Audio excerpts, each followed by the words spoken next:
Hey guys, tonight we are really going to slow things down.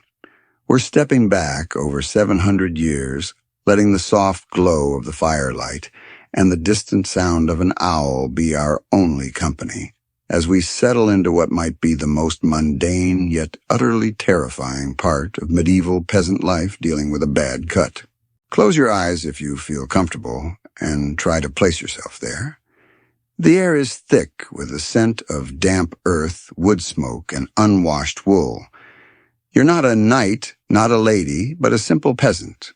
Let's call you Aethelred, laboring in the field, maybe trying to split a log that's far too knotted or swinging a scythe that's just a little too dull. You feel that sudden, sickening thump instead of a clean strike, and the searing warmth instantly spreads across your shin. You look down, and there it is, a deep, ragged gash open to the elements blossoming, a shocking dark red against the mud and straw. The panic is immediate, raw, and silent. There is no 999, no emergency room, not even a village apothecary you can afford. Your hospital is the dirt you're standing in, and your doctor is whoever happens to be closest, which, let's be honest, is probably just you. This is the reality of wound care for the vast majority of people in the Middle Ages. You probably won't survive this. In the medieval world, an injury that today would earn you a tetanus shot and 7 stitches in an hour could easily be a death sentence, dragging you under with a slow, agonizing rot over weeks. We tend to focus on the flashy parts of the era, the castles, the crusades, but this grinding everyday fragility is the true horror, and it's why we're going to spend the next few hours meticulously detailing exactly how you, as Aethelred, are going to attempt to stop this thing from killing you. Every choice, every herb, every mumbled prayer is a desperate roll of the dice. So before you get comfortable, take a moment to like the video and subscribe, but only if you genuinely enjoy what I do here. If you're just listening to drift off, that's fine too. Maybe tell me where you're listening from and what time it is right now. It always helps to picture everyone scattered around the globe settling in for a long, quiet night of very specific historical context.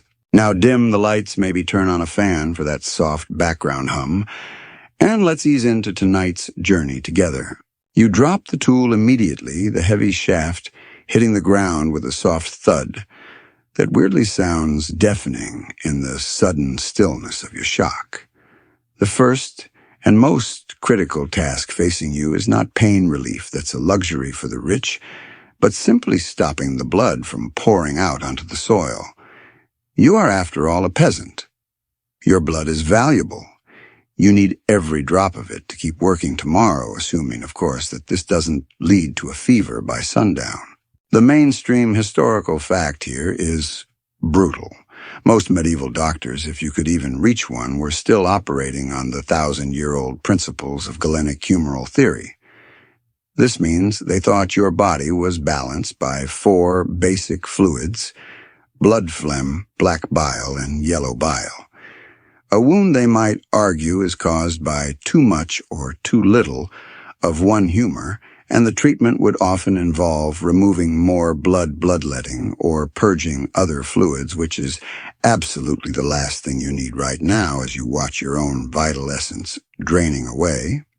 But out here, a mile from the village, you're operating on pure inherited folk wisdom, which fortunately for you is often slightly more practical than the academic Latin texts. Your initial reaction is entirely instinctive. You grab a chunk of whatever dirty cloth you have, a scrap of tunic, maybe a corner of your cowl, and press it down hard on the laceration. It's soaked instantly. You wince a deep guttural sound, realizing this is far worse than a simple scratch. You need something more, something that nature has pre-packaged for this exact terrible moment. The memory you call upon isn't from a book. It's from your grandmother, who saw off 3 different plagues and knew more about actual healing than any city physician. She taught you about the plants that bleed only in the sense of stopping it. The plant you need right now, if you can find it in the ditch nearby, is Yarrow millefolium. Yarrow, or nosebleed plant, as some call it, is a quirky or fringe tidbit of peasant medicine that actually works. You frantically look around for its ferny, delicate leaves and clusters of tiny white flowers. Why? Because yarrow contains astringent compounds that act as a styptic, helping blood vessels to constrict and clot. It's an ancient remedy and one of the few pieces of common folk knowledge that modern science later validates. You tear off a handful of the leaves, chewing them for a moment to break them down into a rough, pulpy paste. Yes, you're spitting this mush onto an open wound. And yes, it's horrifyingly unsanitary by modern standards, but you're working with the tools available. You press the bruised, slightly bitter wad onto the cut and apply pressure with your palm breathing heavily through the pain. You wait. The bleeding slows sluggishly at first, then settles into a less alarming ooze. This immediate, desperate intervention highlights a profound disconnect. The university-trained physicians were debating Hippocrates and Galen in Latin. Meanwhile, you Aethelred were applying a centuries-tested, locally sourced bandage that actually possesses chemical properties for clotting. Historians still argue whether the formal university-based medieval medicine was a net positive or a total disaster for common people, given its reliance on theories like humors that necessitated invasive depleting treatments like bleeding, compared to the simpler empirical herbalism of the peasantry. For you kneeling in the muck, there's no debate. A life is saved not by theory, but by a green leaf you found growing right next to your cabbage patch. You've stanched the flow for now, but the clock is now ticking down to the real enemy, the foul air, the dirty blade, and the unseen evil spirits that are already trying to creep into the open door on your leg. You've only completed the first panicky step. You still have a long walk home. With the bleeding slowed to a manageable, sticky flow, you slowly rise, favoring the injured leg. The pain is a throbbing, relentless companion, now forcing you to focus entirely on the short journey back to your hovel. You are now in the critical, unsung phase of peasant triage, the desperate search for something beyond the immediate clotting mechanism. You need to actively clean and protect this wound even if you don't know the word bacteria. You stumble toward the path, leaving a faint, irregular stain in the dirt. The thought of that raw, field-gashed skin exposed to the soil's myriad, tiny, invisible horrors is what truly sends a cold spike of dread into your gut, far more than the pain itself. The mud of the field is thick with the waste of animals, the remnants of seasons past, and every microscopic foe waiting for an easy way in. You know from grim experience, watching neighbors swell up and burn with fever, that the dirt is the killer, not the initial cut. The next resource you need is almost certainly growing nearby, probably by the edge of a stream or in a marshy patch, and it's a mainstream historical fact of medieval life. The use of plantain, plantago major.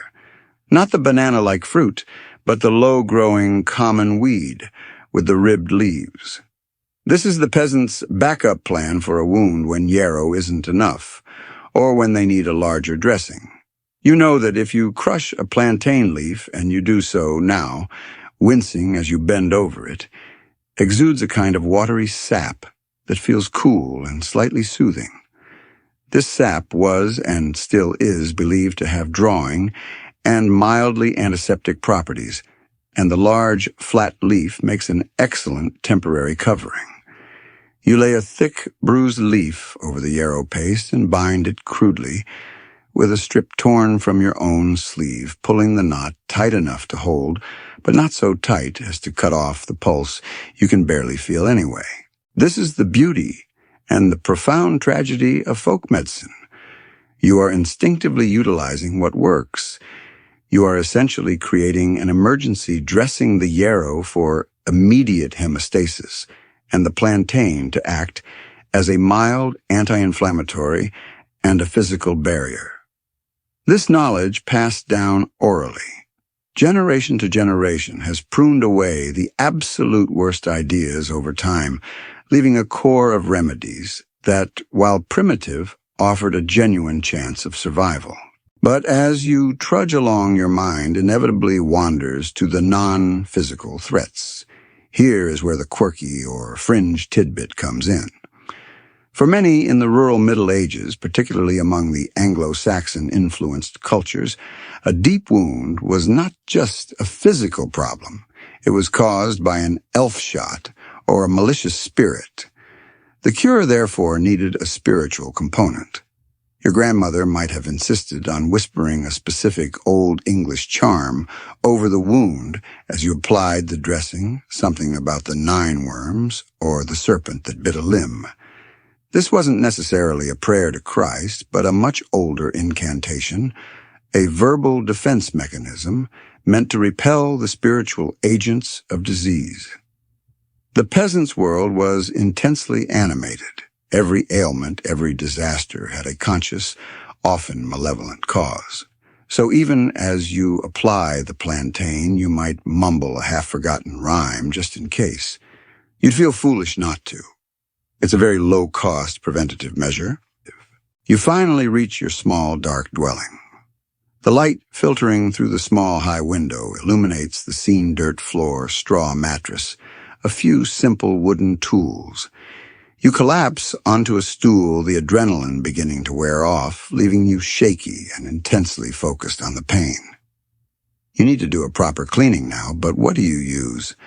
Water from the stream is available, but it's often murky and full of, whatever flows downhill from the village latrines. You need something stronger. This is where, even in the remotest corners, a slight touch of learned knowledge or trade goods helps.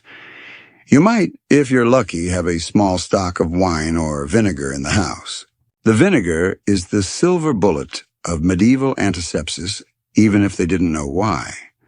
Historians still argue whether the widespread use of vinegar acetic acid or old wine containing alcohol for wound cleaning was a lucky accident rooted in taste or a truly empirical discovery that these liquids reduce the rate of putrefaction and subsequent fevers.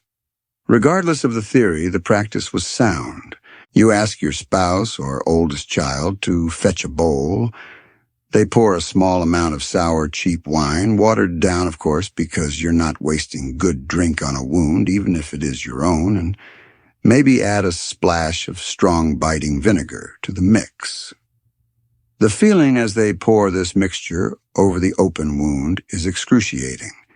It stings, burns, and makes your toes curl.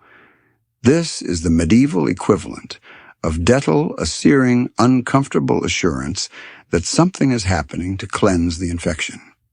You watch as the water runs off, now pink and brown with blood mud, and the remnants of the pulpy yarrow. A final check of the wound reveals a truly nasty cut, probably needing a stitch or two by a modern eye, but you don't have that luxury. The best you can do is scrape away any obvious grit or foreign objects with the clean, sharp edge of a knife, a terrifying process, slow and deliberate. You are making your leg bleed again gently, believing the flow of this corrupted blood helps to expel the poison. This is, in fact, the one time that the humoral belief in purging might actually save you by flushing debris out of the wound tract. For now, the injury is clean raw and ready for its first proper dressing. The immediate crisis is past, the bleeding is contained, and the worst of the field filth has been poured out, with that stinging acidic wine wash. Now comes the moment you need real knowledge, not just instinct. For this, you leave your own limited resources and turn to the cornerstone of rural medieval healthcare, the Nastext village healer Aethelred. This is a mainstream historical fact. For a peasant like you, there are no university-trained physicians in white linen waiting. There is only the local wise woman, or the ad text leech, and you are sending your child out to fetch her right now. The wise woman isn't a doctor, not in the sense we understand the word. She's not licensed. She hasn't studied the ancient Greek texts of Galen, and she certainly doesn't believe your illness is caused by an excess of black bile. Her knowledge is empirical, rooted in the slow, brutal accumulation of what actually worked, or at least didn't, immediately kill the generations before you. She is the local expert in herbs birth and the setting of simple broken bones.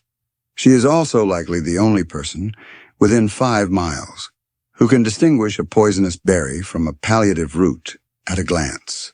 When she arrives, perhaps carrying a small, worn leather pouch filled with dried plants and little vials, she brings with her a measure of authority and a cloud of conflicting smells, rosemary smoke, and maybe a hint of strong cheese. She kneels beside you, examining the wound with an unflinching eye. You watch her face for any sign of grave concern because her reaction is your only prognosis. The core of her skill lies in her garden and her knowledge of sympathetic magic, which brings us to a crucial, quirky or fringe tidbit of her practice. Sometimes the treatment isn't what she puts on the wound, but what she does around it. For instance, she might suggest a specific kind of dressing made from moss, found growing on a gravestone, believing that the stillness of the dead will encourage the wound's own stillness and healing. Or she may prescribe a poultice that needs to be prepared during a specific phase of the moon, which she tracks not for astronomy, but for its supposed influence on bodily humors and plant vitality. This is her blending of the pragmatic with the magical, a holistic approach that acknowledges the body, the soul, and the cosmos. She will confirm the cleaning with the wine-vinegar mix, a process she trusts, and then she'll turn to the matter of the wound itself. She's less interested in stitches, too risky, too much chance of introducing more evil humors, and more interested in the drawing of the infection. Even without knowing about bacteria, she understands the principle of badness accumulating in the wound. She understands that a hot, swollen area is dangerous, and her main goal is to draw that heat and corruption out. This brings up a point of major historical debate. Historians still argue whether the relative success of peasant herbalism stemmed from the genuine antimicrobial properties of plants like thyme or garlic, or if it was simply a better practice than the standard high medieval hospital treatments, which often relied on aggressive bloodletting and purging that weakened the patient further. The wise woman's approach, while steeped in superstition, generally prioritized support and topical treatment, avoiding the systemic shock of the physician's remedies. She announces she will prepare a Haupttext poultice. This will require ingredients you don't keep in your meager pantry. She might ask your wife for linseed meal flaxseed, which she'll grind into a fine powder. She needs this because when mixed with warm water and perhaps some animal grease like lard to make it stick and stay moist, it creates a thick glutinous paste. Linseed meal rich in oil was prized for its ability to hold heat and moisture, helping to ripen an infection. To this base, she'll add the active ingredient. This might be crushed leaves of mallow for their soothing mucilage, or even if she is feeling aggressive, a clove or two of garlic, which smells horrendous, but unbeknownst to her contains the powerful antiseptic compound allicin. You watch her work. It's a slow, deliberate process of crushing, mixing, and heating over your small hearth. She is effectively heating a poultice, a hot compress designed to increase blood flow to the area which, in the context of an infection, can help the body's limited defenses reach the site. She spreads the warm, thick, smelly paste onto a piece of clean cloth. Clean being a relative term. It was probably boiled in water, which is the best you can hope for, and instructs your wife on how to carefully place it over the gash. The heat is immediately intense, almost painful, but then settles into a deep, comforting warmth. She instructs you to lie still. The poultice is to be left until it dries and cools, and then it must be renewed perhaps 3 or 4 times a day. You are now fully in the hands of the wise woman and her green apothecary, hoping her centuries-old knowledge of herbs is enough to fight off the tiny, invisible army trying to kill you. The pain has dulled slightly, replaced by the heavy, insistent heat of the compress, which feels for the first time like progress. The application of the first poultice has settled the raw, panicked edge of the injury, replacing sharp pain with a dull, heavy ache. You are now entirely reliant on that thick, warm paste doing its job of drawing the corruption. But the wise woman's visit was brief, and now the continued care falls back onto your household. This next stage is the monotonous, grueling reality of wound management, cleaning, and redressing repeated tirelessly over days or weeks. The mainstream historical fact here is the absolute absence of sterility. The concept of microscopic pathogens is 7 centuries away. To you, cleaning means visible cleanliness, removing the visible blood, the mud, and the old crusty paste. It does not mean attempting to kill unseen evil heirs. This lack of knowledge is your greatest danger. Every piece of cloth, every bowl of water is teeming with what we would call infection. So when the poultice cools and dries, perhaps after 3 or 4 hours it must be peeled off. This is a painful operation, as the drying paste has stuck to the exposed wound bed. As your spouse carefully removes the dressing, the smell hits you. It is the earthy, sometimes sour, sometimes faintly sweet odor of stale blood, decaying plant matter, and whatever the wound itself is exuding. You try to breathe through your mouth. The next step is the cleaning, and once again you return to the one truly effective tool available to the peasant acidic liquid. You need to wash the gash again, clearing the wound bed for the next poultice. If you were lucky and lived near a monastery or a lord's estate, you might have access to a small amount of strong old ale or slightly fermented cider. More likely, it is another painful splash of dilute vinegar. This cleansing liquid is poured directly over the wound. You are performing a rudimentary form of debridement, not with a scalpel, but with a harsh wash designed to loosen and flush away any debris or dead tissue. Now for a truly quirky or fringe tidbit, sometimes to aid in the cleaning and sealing of minor cuts. A peasant might have employed something completely bizarre to us, but readily available to them: cobwebs. Yes, cobwebs specifically, those taken from a dark cellar or a dry attic, were sometimes pressed onto small cuts. This wasn't total lunacy. Cobwebs are actually a natural, if incredibly unsanitary, material. They're composed of silk protein fibers that can act as a very basic mesh to hold a slight cut closed. They also supposedly had styptic properties. Of course, they are also excellent carriers of tetanus spores and general filth, but the visual satisfaction of seeing a smaller cut temporarily sealed was often enough to justify the practice. For your major shin gash, though, only the thick poultice will do. After the cleaning, which leaves the wound looking raw but visibly clearer, it's time for the reapplication.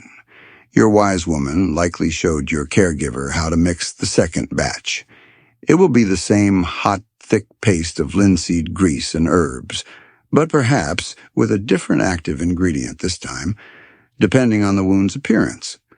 If the wound looks red and angry, she may have added horehound or mugwort, believing these plants possess a cooling property derived from their interaction with the humors. The new warm poultice is reapplied and bound tightly with a fresh, if slightly coarse, strip of linen. The act of binding is critical. It must hold the paste in place, providing consistent, gentle compression, but it must not be so tight as to entirely cut off circulation. Peasant bandages were typically simple strips of linen or wool torn from old garments. There was no elastic, no fancy adhesive tape, just the practical knot and the hope that it would hold until the next change. This daily repetition of cleaning pain and redressing highlights a major debate among medieval medical historians. Historians still argue whether the success of medieval wound healing, and we know from archaeological evidence that many broken bones and severe wounds did heal, was due to the treatments themselves, the herbs, the vinegar, the honey, or simply the mandatory and total rest imposed on the patient. Because you Aethelred cannot afford to work while you are injured, you are forced into weeks of near-total physical inactivity, which is in fact the single best thing for severe wound recovery. You are now in a holding pattern, trapped in the cycle of poultice, and wash fully committed to a war being fought on the surface of your own leg, with the only weapons being plant paste and a prayer. You wait for the signs of success, a reduction in swelling, a lessening of the heat, or the dreadful signs of failure, which will be the next thing we have to discuss. You are now in the rhythm of the poultice cycle, and the very heart of the wise woman's pharmacopoeia is upon your leg. This is the stage where the power of simple, common plants is maximized and one herb reigns supreme in the rural arsenal, the mighty Comfrey.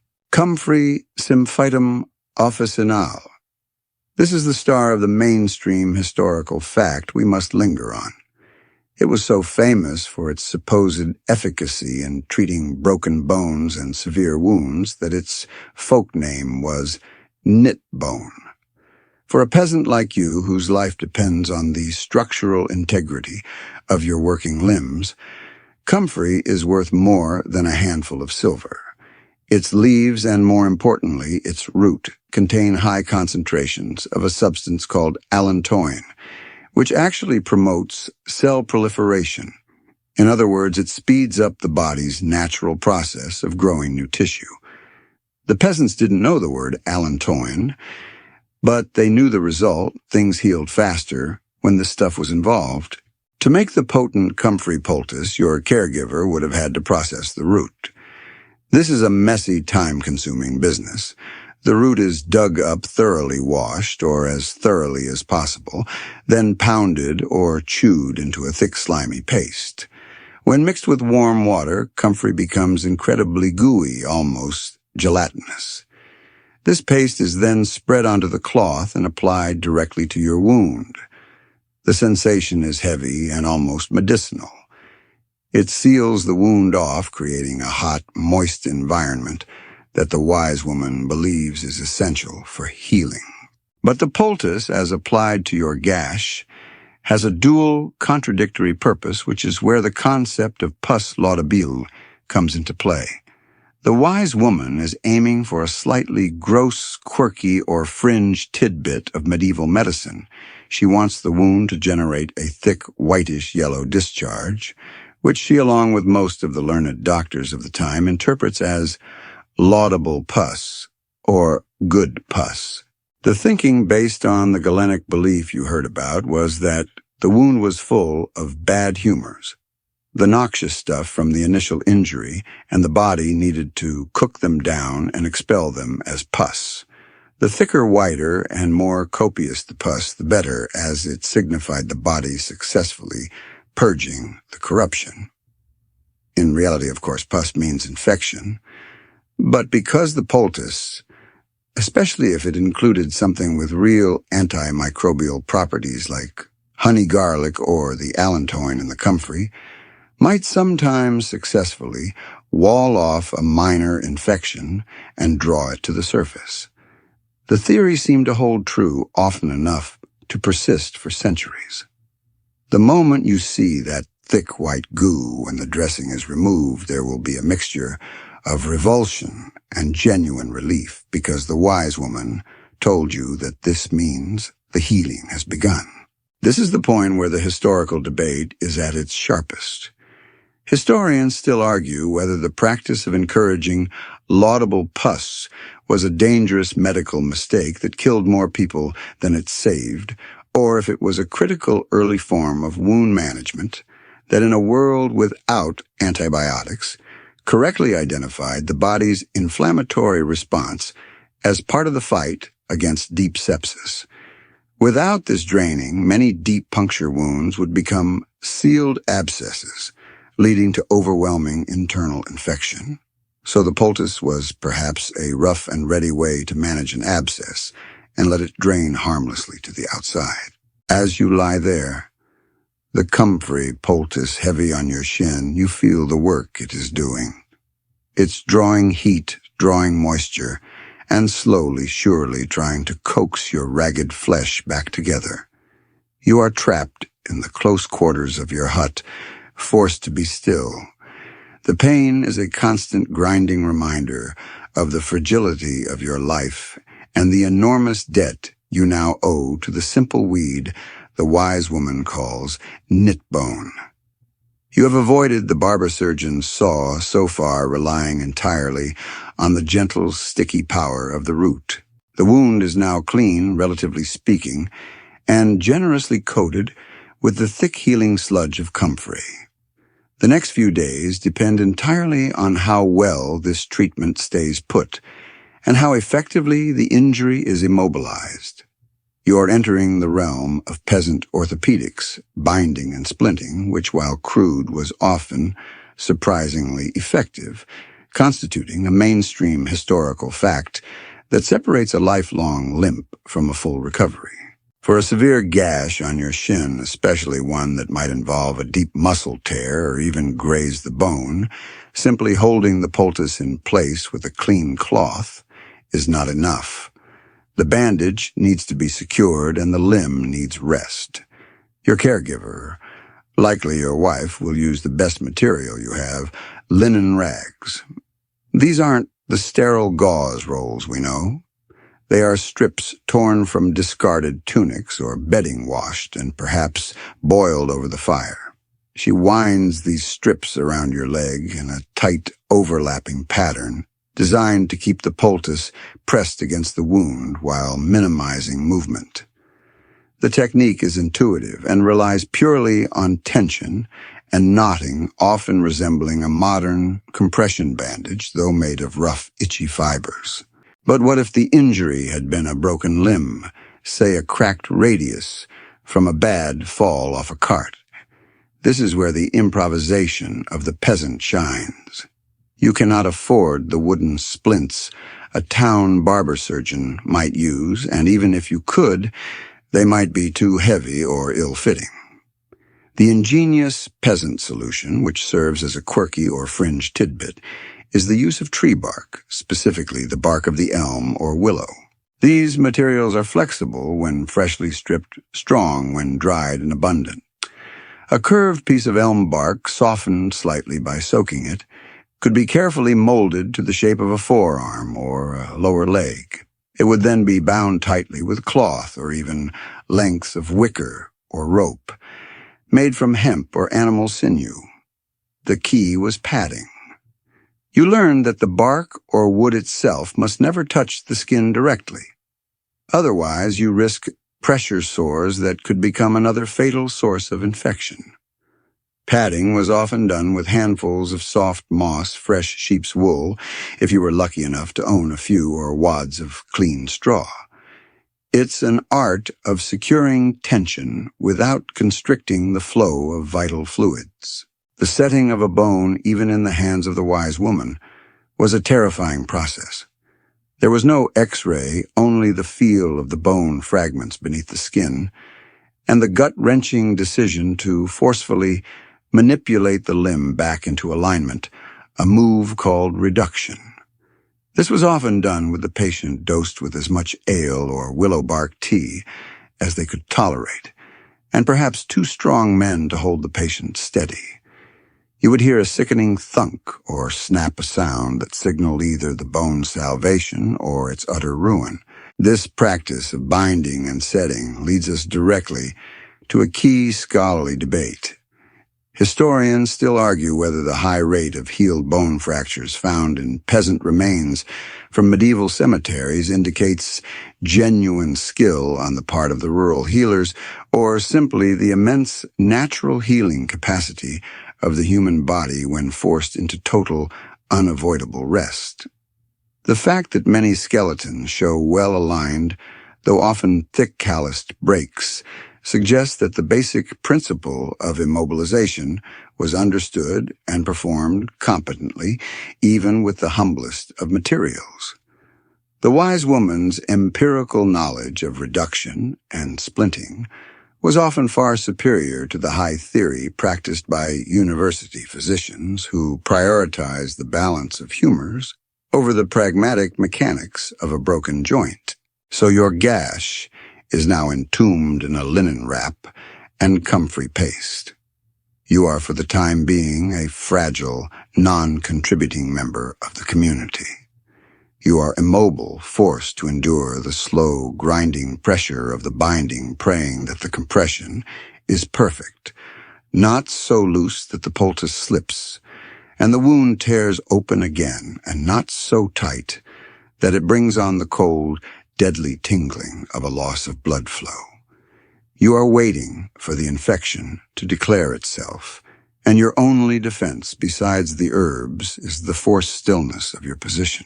You are bandaged, poulticed, and immobile.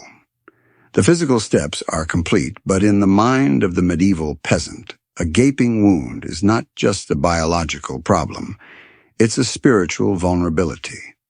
This brings us to a crucial, often whispered aspect of your care, the reliance on magical thinking charms and amulets. This is a mainstream historical fact. The blend of folk Catholicism and pre-Christian pagan beliefs was utterly vital to daily life, especially during moments of crisis.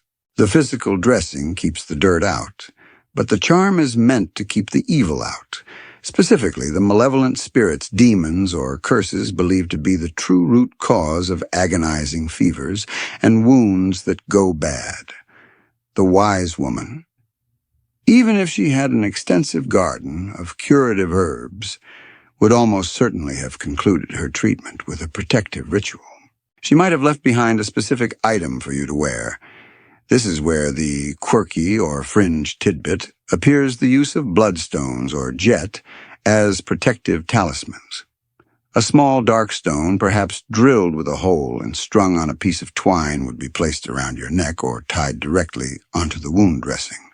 Bloodstone, a variety of chalcedony, was especially prized because of its distinctive red flecks, which were superstitiously believed to represent the blood of Christ or a martyr. By wearing it, you are leveraging the power of sympathy, fighting blood loss with the stone that looks like blood, and invoking divine protection simultaneously. She might also have instructed your wife to perform a specific ritual every time the poultice is changed. This could be as simple as whispering the sign of the cross 3 times over the dressing while invoking a local saint known for healing, such as Saint Sebastian, the patron saint of archers who survived being pierced by arrows.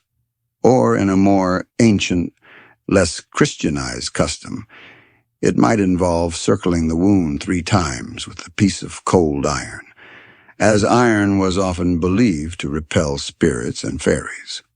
The action is less important than the faith in the act itself. The power of the spoken word, the verbal charm or incantation, was considered incredibly potent. Medieval peasants possessed specific verbal formulas for everything from stopping bleeding, often referencing the flow of the River Jordan or the spear wound of Christ, to easing pain. You might be reciting one of these now, mumbling under your breath the formula meant to halt the body's flow, attempting to assert order over the chaos of your flesh. It's a rhythmic, dull chant, the perfect monotonous sound to ease you toward sleep. Why this fusion of medicine and magic? This is the core of the scholarly debate. Historians still argue whether these religious and magical practices were purely psychological comfort for the peasant, providing a sense of control in an uncontrollable world, or if the strong belief instilled by the ritual actually contributed to the patient's recovery through a powerful placebo effect. A patient who genuinely believes they are protected by God and iron might endure pain rest more completely and adhere to the treatment regimen more strictly than one who believes they are simply doomed. In a world where mental well-being was intrinsically tied to physical health, a healthy soul equals a healthy body. The psychological assurance provided by the amulet and the chant was arguably a non-negotiable part of the cure. So as you lie there, you feel the comfrey doing its cellular work, but you also feel the hard, cold jetstone pressing against your chest. One is working on your flesh, the other is guarding your spirit. You are throwing everything you have at this injury, the best of empirical botany and the best of superstitious protection. You are trying to survive the physical threat of the wound while warding off the spiritual threat of the disease-carrying daemon. You need to be strong, you need to be still, and most of all, you need a little less of this searing, pulsing pain. The stillness is mandatory, but the pain is a relentless enemy, making rest feel impossible. Your body is screaming a constant fiery throb beneath the binding, and you, Aethelred, urgently need relief. Since you can't afford a university-trained physician who might offer the highly processed, exotic compounds available in the cities you turn to, the accessible plant-based analgesics known to every country dweller. This quest for internal comfort brings us to the surprisingly effective, yet often crude methods of internal pain relief. The mainstream historical fact here is the use of willow bark. Before aspirin was synthesized in a lab, it was harvested from the nearest tree. Willow bark contains salicin, which the body metabolizes into salicylic acid, the active ingredient in aspirin. The wise one would have instructed your family to prepare a tea by boiling the inner bark of a willow tree. It's a bitter, astringent drink served warm. You sip the foul-tasting brew slowly. It won't eliminate the pain, but after a time, you feel the sharp edges of the agony soften into a duller, more tolerable ache. It's enough to allow your body to relax, to slip into that desperately needed state of rest where the real healing takes place. This is empirical medicine at its finest observation over millennia, leading to the correct application of a natural compound without needing to understand the underlying chemistry. For much more severe pain, say, if you were a soldier with a jagged arrow wound, not just a deep gash, the peasant might seek something stronger. This is where the quirky or fringe tidbit of opium comes in. Now, you might think opium was only for the elite, traded on the Silk Roads and reserved for kings. That is mostly true, but small amounts of poppy juice or dried poppy heads could sometimes be obtained by rural communities, either from trade or by cultivating a small patch of the flowers themselves. It was rare, expensive, and treated with extreme reverence. The wise woman might possess a small dried cake of it, or a tincture made by soaking the pods in wine to be administered as a last resort. This concoction, often called soporific sponge or simply a sleeping draught, was incredibly potent. It could indeed dull the mind and body into a deep sleep, allowing for painful procedures like a bone setting, remember that sickening thunk we mentioned earlier, or the probing of a wound. However, administering the correct dose was pure guesswork, and the risk of accidental overdose was terrifyingly high. Most peasants stuck with willow bark and strong ale. This necessity of managing pain leads to a fascinating scholarly debate.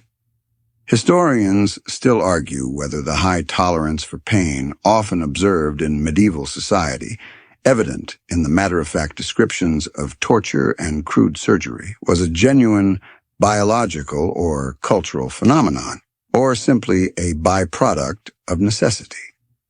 Since the best available pain relief, like willow bark, only reduced suffering rather than eliminating it, people were forced to endure and normalize a level of chronic discomfort that we would find shocking today. For you, Aethelred, the choice is simple. Endure or try the bitter tea. You take another deep, slow breath, the willow bark beginning to weave its subtle magic. The pain is now a low hum, a background noise. You focus on the rhythm of your breathing, trying to recall the protective charm. Remember that cold jetstone you're wearing, and allowing the physical and mental relief to merge, hoping that tonight you can finally achieve the deep restorative sleep necessary to win this battle against the dirt and the fever. You've achieved a fragile peace. The pain is muted by the willow bark, and the comfrey poultice is warm against your skin. But every medieval peasant, including you, Aethelred, understands that this is merely a ceasefire. The true battle is fought not in the immediate injury, but in the slow, creeping terror of infection. This fear is magnified by a deep misunderstanding of how the body works, filtered through the pervasive, mainstream historical fact of the four humors. You are anxiously awaiting a change in the wound, specifically the pus we talked about. To the modern mind, pus is a clear sign of infection. To the medieval mind, especially to the uneducated rural healer, it was a necessary and even welcome development. The wise woman, echoing the high-born physicians she'd never meet, believes in the concept of pus laudabile, or laudable pus. The Galenic theory taught that a severe wound had trapped venomous or corrupt humors beneath the skin. The pus was simply the waste material, the corruption being cooked down and expelled by the body's natural heat, which they would label as an excess of the hot humor yellow bile. Therefore, a wound that produced a thick, white, creamy pus was a good wound, successfully purging itself. A wound that remained dry, hot, and hard was the truly terrifying one, signaling that the corruption was trapped inside, destined to travel inward and overwhelm the heart and brain. This is the quirky or fringe tidbit of medieval medicine that seems most counterintuitive to us. Peasants were taught to encourage the very thing that modern medicine strives to prevent. When your caregiver peels back the dressing and a small amount of that yellowish-white discharge is present, you will feel a moment of profound, if nauseating, relief. This means the poultice is working. The body is digesting the wound, as the physicians called it. However, the line between laudable pus and deadly sepsis was thin and invisible. If the pus was thin, watery, greenish, or black, or if it smelled putrid and foul, the diagnosis shifted immediately from healing to mortal corruption. This usually coincided with the onset of the crushing fever, the rapid pulse, and the mental confusion that signaled the body was losing the war. The great scholarly debate rages here. Historians still argue whether the concept of pus laudabile was entirely destructive, causing healers to delay proper debridement and drainage, or if it was an accidental, crude form of infection management. By welcoming pus, healers were encouraged to keep wounds open and draining, preventing the development of sealed deep abscesses or gangrene, which would have been an immediate death sentence. In an age without antibiotics, simply ensuring that the infection drained out rather than spreading in may have been a vital, if horrifyingly unsterile, survival mechanism. You lie there enduring the cycle of heat pain and hope, knowing that every change of the poultice is a moment of judgment. You are watching for the color and viscosity of the discharge, relying on the visual evidence, the scent, and the presence or absence of a crushing headache to tell you if the four humors within you are battling their way back to balance or if you are quietly, inevitably beginning to rot. You remember that advice about vinegar and Yarrow feeling a pang of gratitude for the simple things that actually worked, contrasting them with the complex philosophical theories that dictated whether your infection was good or utterly fatal. You've survived the initial pain, the gruesome cleaning, and the terrifying wait for the right kind of pus. But a wounded body is a starving body, and without modern concepts of calories and protein, your recovery now shifts to the critical yet often misunderstood realm of diet and healing. This involves a careful, almost ritualistic approach to what you consume, governed by the mainstream historical fact of the omnipresent Galenic theory.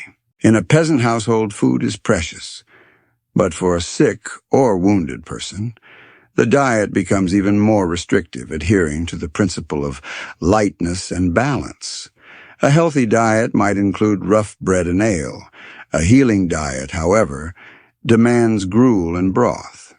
Your body is already dealing with an excess of the hot humors, as evidenced by the heat of the fever or the inflammation.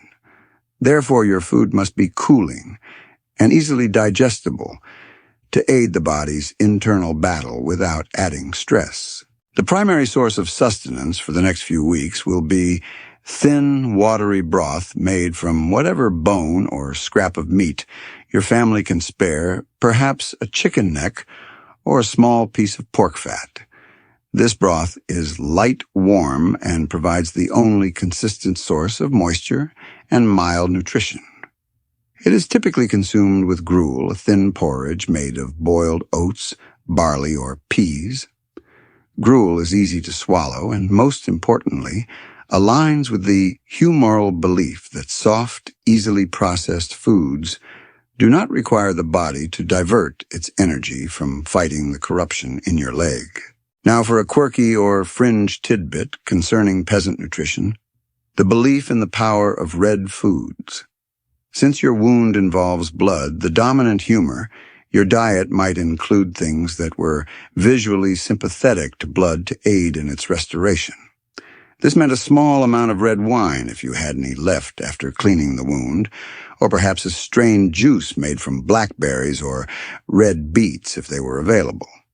The belief was that by consuming the visual essence of the life fluid, you could replenish your own. Of course, the tannins and vitamins in these might actually help, but the reason for consuming them was entirely superstitious and symbolic. But just as important as what you eat is what you must avoid. This is the practice of abstinence. The wise woman would forbid you from eating any rich, heavy, or strongly flavored foods, such as strong cheese, rich fats, or dark meats. These were considered hot and moist foods that would only fuel the fever and the corruption in your wound. Therefore, while your family eats their hearty supper of vegetable stew and dark bread, you are forced to sit there, smelling the richness of the food and sip your insipid, lukewarm gruel. This adherence to a limited diet brings up a compelling scholarly debate. Historians still argue whether the mandated starvation diet imposed on the wounded peasant was ultimately beneficial or detrimental to their survival. On the one hand, forcing the patient to consume easily digestible broths and gruels, abstinence reduced the strain on the digestive system and prevented dehydration. On the other hand, the extreme lack of protein and critical calories in such a restrictive diet significantly hampered the body's ability to generate new tissue fight infection and truly heal the deep wound. You are caught between a culturally mandated healing diet that saves energy and a biological need for nourishment that it entirely neglects. You finish your bowl of thin gruel tasting mostly water and barley dust. You are hungry, but you are resting, and that is the key. You have your wound, care, your charms, your willow bark, and your light diet, a full array of peasant survival mechanisms aimed entirely at outlasting the microscopic enemy trying to claim your life. The continuous throbbing in your leg, though dulled by the willow bark, is a constant reminder that the corruption could be moving deeper.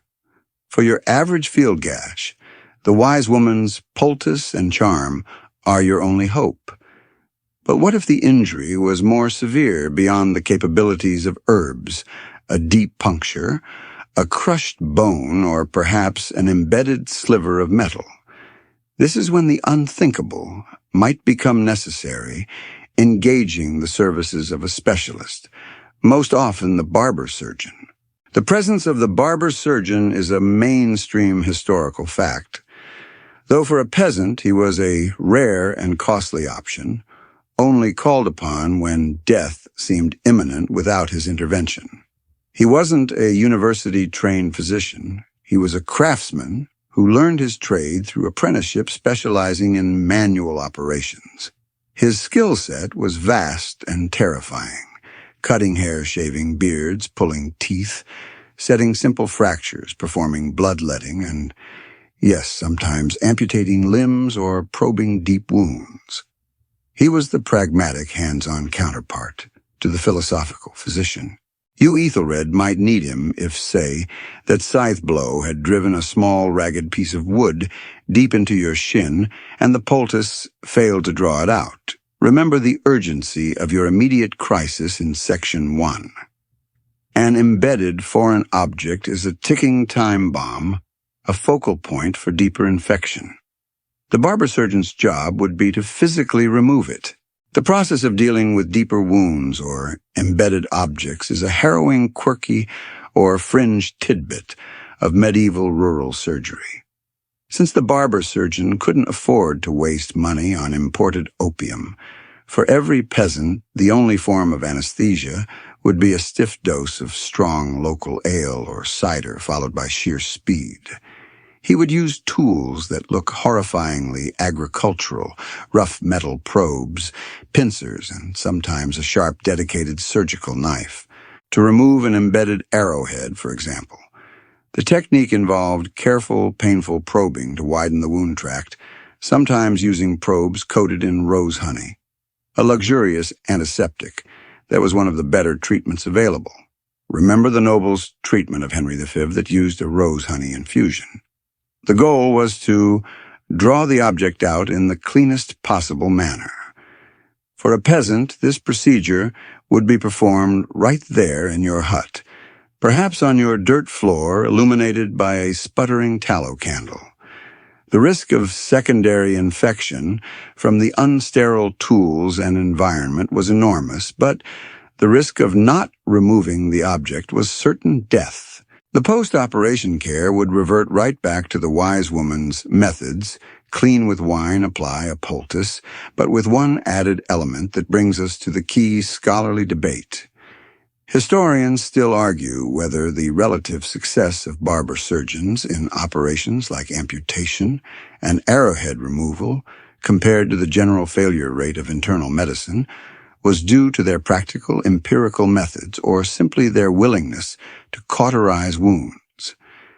Cautery, the application of a searingly hot iron or boiling oil to the wound bed after surgery, was used to instantly stop bleeding hemostasis and unknowingly to sterilize the immediate surface of the wound. It was excruciating, but it closed the door on many potential infections at the site of the incision. Was this brutal practice a stroke of genius or simply the lesser of two inevitable evils? The answer often depended on whether the patient lived or died.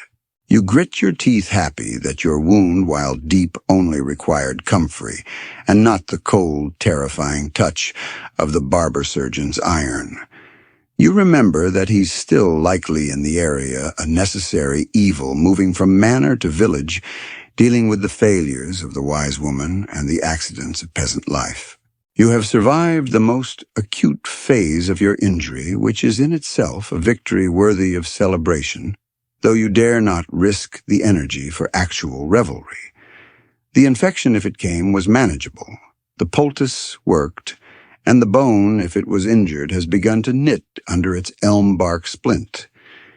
You are now entering the long, silent consequence of your accident, long-term healing scars, and chronic afflictions. The mainstream historical fact of life for a medieval peasant is that a severe injury rarely healed without a lasting mark or functional impairment. Your shin will not look like it did before. The gash that was cleaned with vinegar, sealed with comfrey, and perhaps probed by the barber surgeon, has scarred over. The scar will be thick, raised, often puckered, and significantly darker than the surrounding skin, a permanent map of your near-death experience. This scar is your personal resume. It tells the world you survived a serious injury, a badge of rough endurance. More concerning than the visible scar, however, is the invisible affliction, chronic pain, and functional loss. Even if the bone healed well, remember how that elm bark splint might have helped the deep tissue trauma, the nerve damage, and the chronic inflammation caused by the low-grade infection that you called laudable pus will leave you with a constant low-level ache. When the weather is damp, or when you push your leg too hard, that old wound will begin to throb, a daily, persistent reminder of your fragility. This is where a truly quirky or fringe tidbit of peasant belief comes into play regarding scars, the idea that the scar tissue itself was a focus of residual evil. Some healers believed that the spirit of the illness, the elf-shot or daemon, didn't leave the body entirely, but got trapped in the newly formed tissue. To remedy this, they might prescribe a ritualistic massage of the scar tissue with rendered animal fat, or a soothing rose oil, again if they could afford it often, while reciting specific countercharms aimed at releasing the last vestiges of the disease's spirit from the flesh. This attempt to smooth out the spiritual residue was as important as managing the physical stiffness. The reality of your injury is that you will move slower. You may not be able to put full weight on the leg for heavy field work again. Your value to the manor and your capacity to feed your family has been permanently diminished. This functional limitation leads directly to a sharp scholarly debate. Historians still argue whether the high rates of debilitating chronic injury among peasants were the primary driver of early retirement and poverty, or if the strong communal bonds and charitable efforts often tied to the church or manor were robust enough to absorb these injuries without total social collapse. Your future now depends less on the state of your humors and more on the charity and forbearance of your Lord and your community. As you gaze at your scarred, healed, but never quite whole leg, you understand that surviving a wound in the Middle Ages was not about returning to your previous state, but about accepting a new compromised normal. You will carry the physical evidence of this battle until the day you die, a monument to the crude efficacy of Yarrow Comfrey and an enforced period of rest. As you settle into your recovery, dependent on the slow, often agonizing process of rest and poultice changes, you start to notice something peculiar about the wise woman's knowledge, a pattern in what cures are successful and what are merely hopeful. This leads us to a fascinating yet often overlooked mainstream historical fact, the unexpected priority of veterinary medicine over human.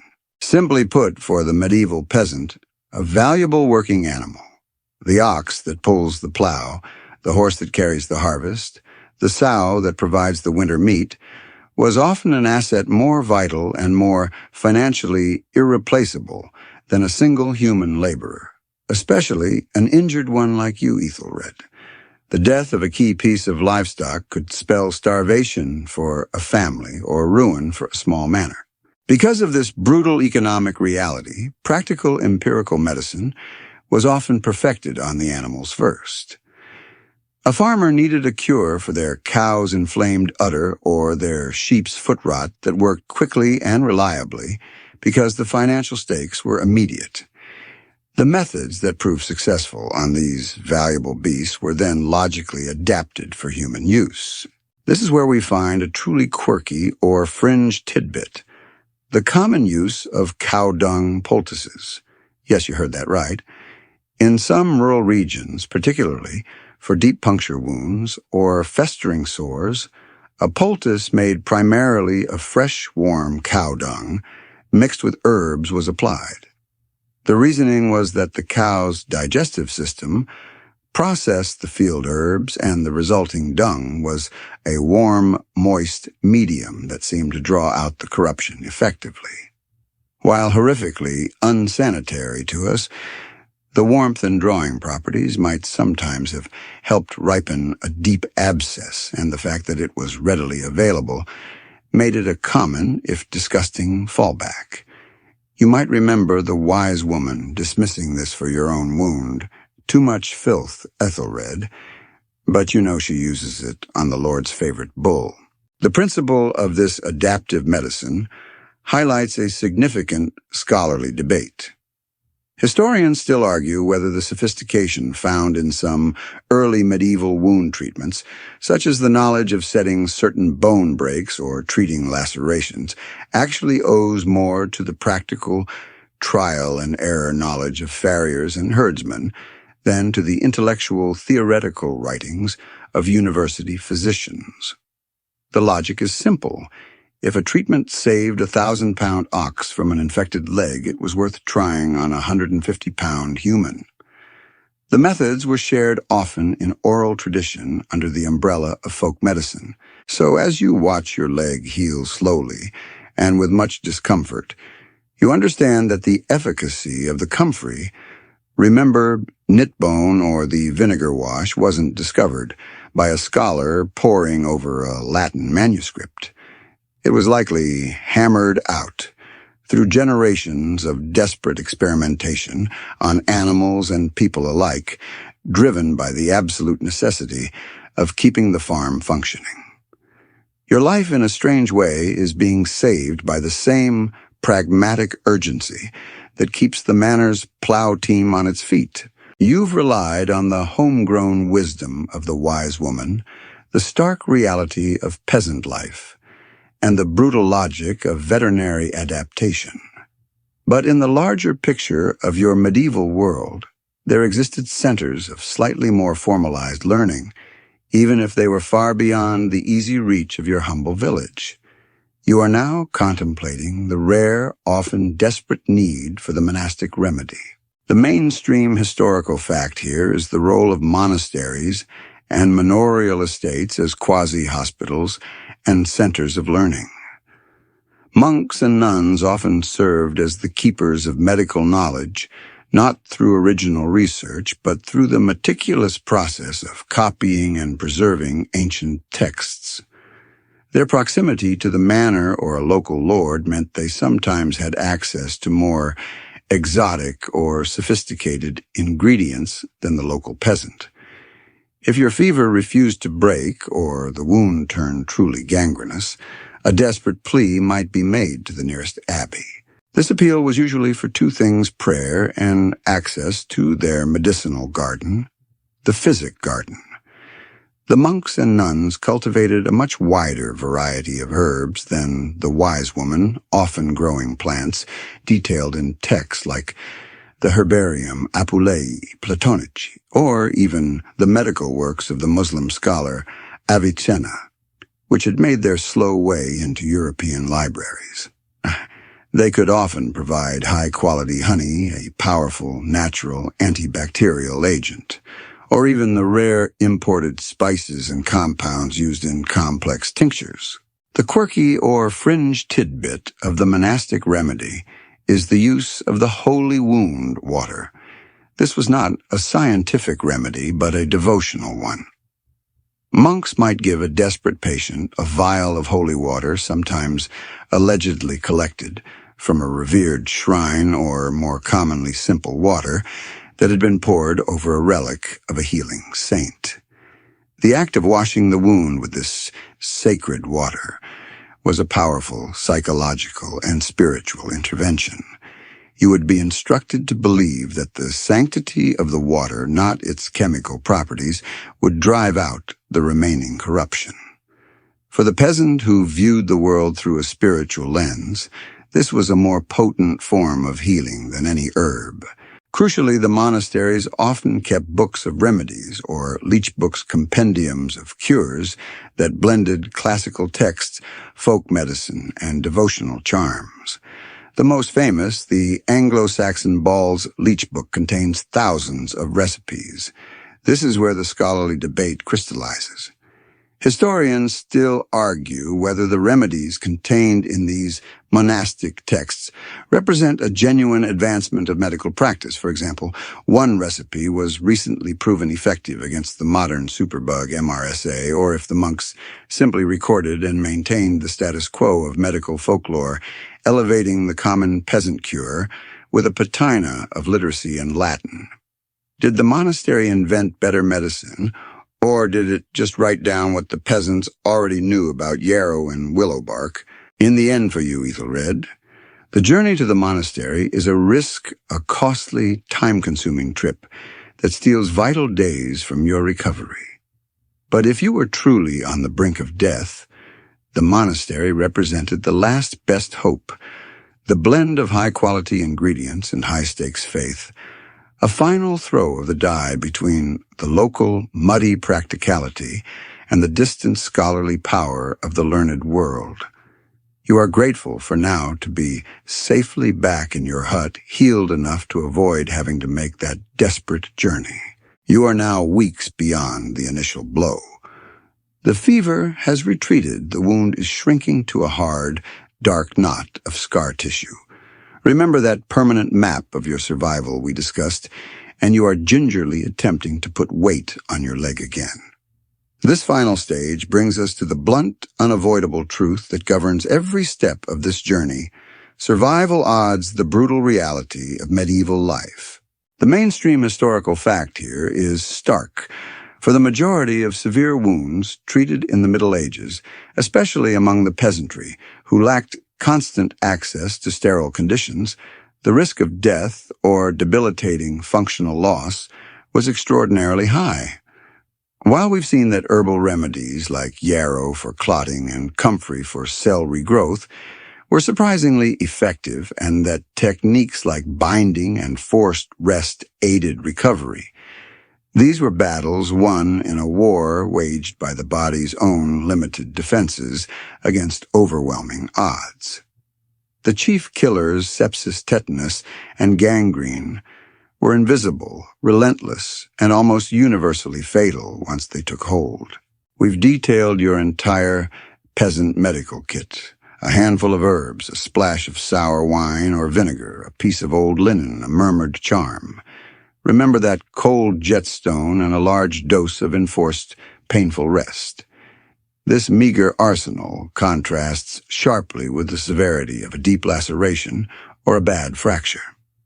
Your survival was less a testament to the sophistication of the cure, and more a lottery win based on the following crucial factors. First, the nature of the initial injury itself. If the wound was clean superficial and located on a highly vascular area, your chances were better. If it was a jagged, deep puncture near a major joint, or if it had been contaminated with soil rich in tetanus spores, a very real threat in agricultural life, your fate was likely sealed from the moment the blood began to flow. Second, your overall robustness. If you were young, generally well-fed, a challenge for any peasant, but perhaps you had a good harvest year and didn't have any pre-existing conditions which you wouldn't even know about, your immune system had a better chance of winning the fight against the microbial invaders. This brings us to a chilling, quirky, or fringe tidbit. From the medical records of the era, in many instances, the cure for a noble was worse than the cure for a peasant. While the wealthy had access to university-trained physicians and expensive compounds, these learned doctors were often rigidly tied to the humoral theories. They would aggressively employ treatments like massive bloodletting, repeated purging with laxatives, and complex multi-ingredient compounds, theriac, that often contained toxic heavy metals. The peasant, relying on the empirical wise woman, often benefited from the simplicity and relative non-invasiveness of the herbal poultice and broth. Sometimes the best defense against medieval medicine was simply being too poor to afford it. Ultimately, your tale of survival, Aethelred, feeds the final long-standing scholarly debate. Historians still argue whether the high mortality rate in the Middle Ages was primarily driven by disease, plague, famine, influenza, or by the simple constant danger posed by traumatic injury accident and childbirth in a world without effective antisepsis and pain management. For the peasant, the risk of death was an everyday companion, lurking in the field, in the forest, and even in the most basic act of self-care. You are alive. You will walk with a limp. You will work with a chronic ache. But you survived the crisis that claims the lives of many of your neighbors every year. You are one of the lucky ones, a testament to the hard-won, muddy knowledge of your ancestors. The scar on your shin is your history book, and tonight you can finally, truly rest. The distant sounds of the manor are fading now, the lowing of the cattle, and the muffled barking of the dogs receding into the heavy stillness of the night. Your breathing is slow and even, and the memory of the sharp, searing pain of the vinegar wash is finally, mercifully dulling. Let that feeling of dull, comfortable heaviness spread through your limbs from your tired feet all the way up to your shoulders. There is no urgency left. The battle is won, and the hard fact is that you have survived another day in a world that makes survival a heroic feat. Forget the pus lautabile, the elm bark, and the jetstone. Let the imagery fade and soften. You are safe, you are warm, and the simple truth is you're asleep. Let the sounds of the night, the gentle creak of the wood, the soft sigh of the wind outside your window, wrap around you like a thick, comforting woolen blanket. You did what you could, Aethelred, and you won. Now there is only rest. Drift away on the quiet assurance of survival, letting the rhythmic cadence of my voice be the final soft lullaby. Sleep well, sweet dreams.